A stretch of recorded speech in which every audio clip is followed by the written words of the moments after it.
بھڑکتی ہوئی آگ میں داخل ہونے سے قبل حضرت خلیل اللہ کے چہرے کے تیور دیدنی تھے.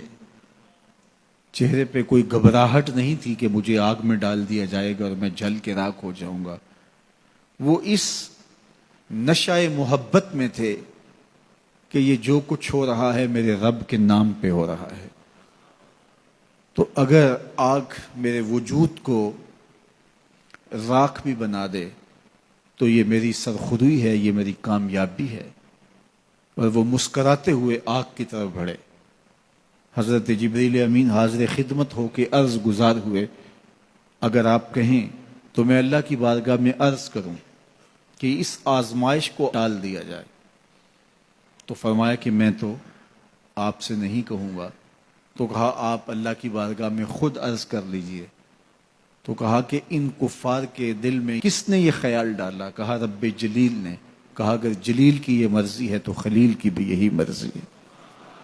جے سونا میرے دکھ وچ راضی تے میں سکھ نو چلے ڈاواں. اگر وہ اس پہ راضی ہے کہ میں آگ میں جلوں تو میں 100 جان سے قربان ہونے کے لیے تیار ہوں. پھر بھڑکتے ہوئے شعلے اور آگ کا وہ روشن الاؤ کہ اگر کوئی پرندہ بھی اڑ کے گزرے تو وہ بھی جل بھن کے کباب بن کے گر پڑتا.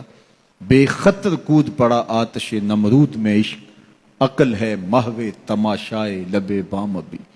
بنیرے پہ کھڑی عقل سوچتی رہ گئی لیکن عشق نے چھلانگ بھی لگا دی. لیکن پھر جو کامیابی سمیٹی، جو کامرانی ہاتھ میں آئی، عزتوں کا جو تاج پہنایا گیا وہ انہی کا مقصوم تھا. اب حضرت سارہ سلام اللہ علیہا سے نکاح ہوا تو اولاد کی نعمت سے مالا مال نہیں کیے گئے. یہ ایک آزمائش تھی. اولاد تو ماں باپ کے سینے کا قرار ہے، روح کی تسکین ہوتی ہے. ان کو دیکھ کے وہ دوبارہ سے جوان ہو رہے ہوتے ہیں. ان کی کلفتیں تکلیفیں اولاد کو دیکھ کر کے مٹ جاتی ہیں.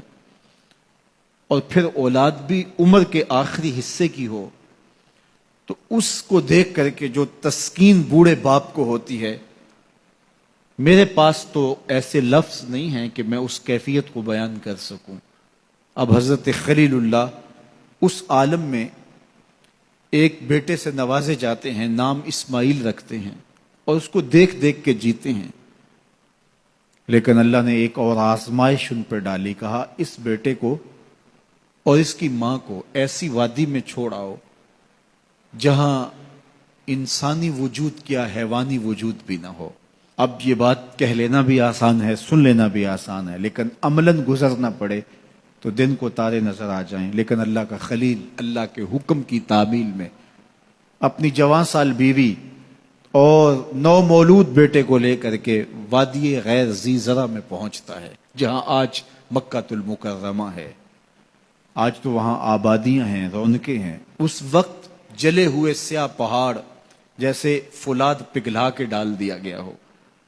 کہیں کوئی چشمہ نہیں ہے، کہیں کوئی سبزہ نہیں ہے، کوئی حیوانی وجود نہیں. وہ وادی جس میں وحشت بھی قدم رکھتی تھی ڈر ڈر کے، جہاں پھرتے تھے آوارہ تھپیڑے باد سر سر کے، جہاں پر گھاس اگتی ہے، جہاں نہ پھول کھلتے ہیں، مگر وہ سرزمیں ہے آسماں بھی جھک کے ملتے ہیں.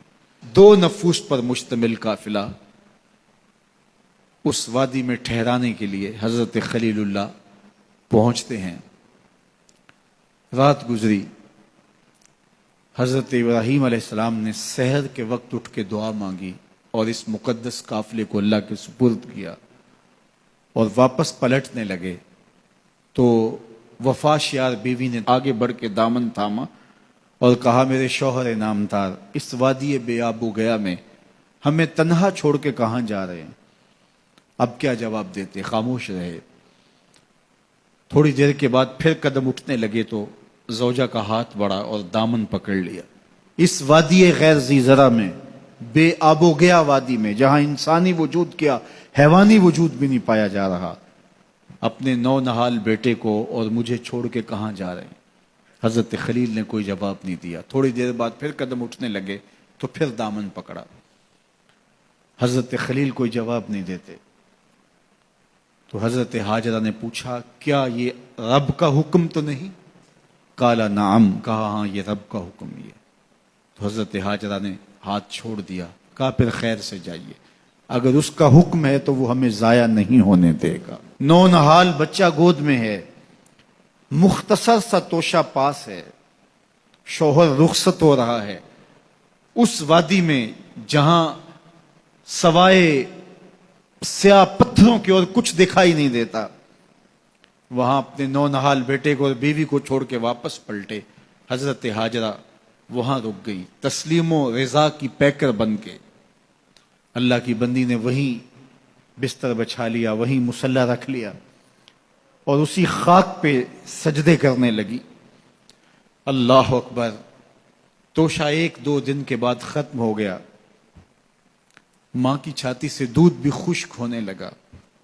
نونہال دودھ سے تڑپا تو ماں کے کلیجے کو ہاتھ پڑا، بیٹے کے لیے پانی کی تلاش میں نکلی، ایک پتھر کی اوٹ میں فرزند کو لٹایا اور خود جبل صفا پہ گئیں اور اطراف میں دیکھا کہ کہیں کوئی پرندے اڑتے دکھائی دیں، اور اس نشان پہ پہنچوں اور کچھ پانی اپنے بیٹے کے لیے لے کر آؤں، لیکن چاروں طرف نظر گھمائی اور دیکھا کہ کہیں کوئی آثار دکھائی نہیں دے رہے۔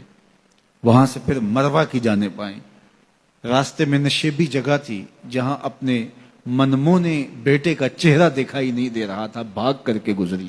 پھر کوہ مروہ پہ پہنچتی ہیں اور اطراف میں دیکھا، چاروں طرف نظر گھمائی کہ کہیں کوئی پرندے اڑتے دکھائی دیں اور میں اس نشان پہ پہنچ کے بیٹے کے لیے پانی لے کر آؤں، اس کے کام و دہن میں کچھ قطرے ٹپکاؤں تاکہ زندگی کی حرارت باقی رہے، لیکن وہاں بھی دیکھا کچھ نظر نہیں آیا۔ صفا پہ دیکھ لیا تھا، مروہ پہ بھی دیکھ لیا، مایوس ہو کے کھڑی ہو جاتی، لیکن ممتا کی بے چینیاں، ممتا کا اضطراب، ممتا کا التہاب، اس کا پیچ و تاب اس کو رکنے نہیں دیتا۔ ماں پلٹ کے پھر صفا پہ آتی ہے اور نظر گھما کر کے دیکھتی ہے کہ کوئی آثار دکھائی دیں، لیکن کچھ نظر نہیں آتا، تو پھر ماں دوبارہ پلٹ کے مروہ پہ جاتی، نشیبی جگہ سے دوڑ کے ماں گزرتی ہے۔ آج کا صفا مروہ نہیں تھا جہاں سنگے مرمر لگے اور اے سی چل رہے ہیں، یہ سنگلاخ پہاڑوں کے دامن میں سخت اور صعوبت بڑا سفر تھا، اور ایک خاتون جو پیاس سے نڈھال ہے، بھوک سے بے چین ہے، اور بیٹے کا دکھ کلیجے پہ لیے، اور سامنے پتھر کی اوٹ میں اس کے سائے کے اندر تڑپتا ہوا بیٹا اس کی نگاہوں کے سامنے ہے۔ ماں پھر مروہ پہ پہنچتی ہے، دیکھتی ہے کہ وہاں بھی کوئی آثار نمودار نہیں ہوتے، لیکن بے چینی، بے قراری، التہاب، پیچ و تاب، اضطراب، بے چینیاں ماں کو پھر صفا پہ لے آتی ہیں۔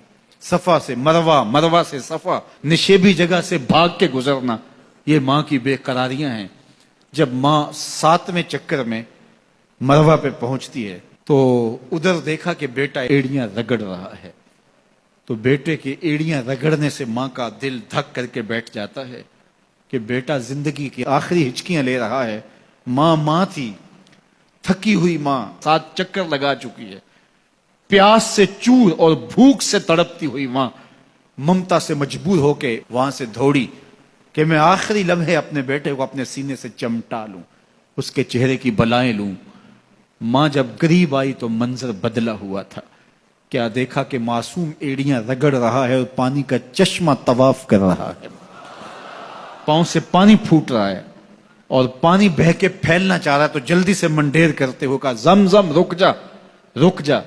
فرمایا حضور نے کہ اللہ بھلا کرے سیدہ حاجرہ کا، اگر وہ زمزم کہہ کے پانی کو روکتی نا تو یہ پوری روئے زمین پہ پھیل جاتا۔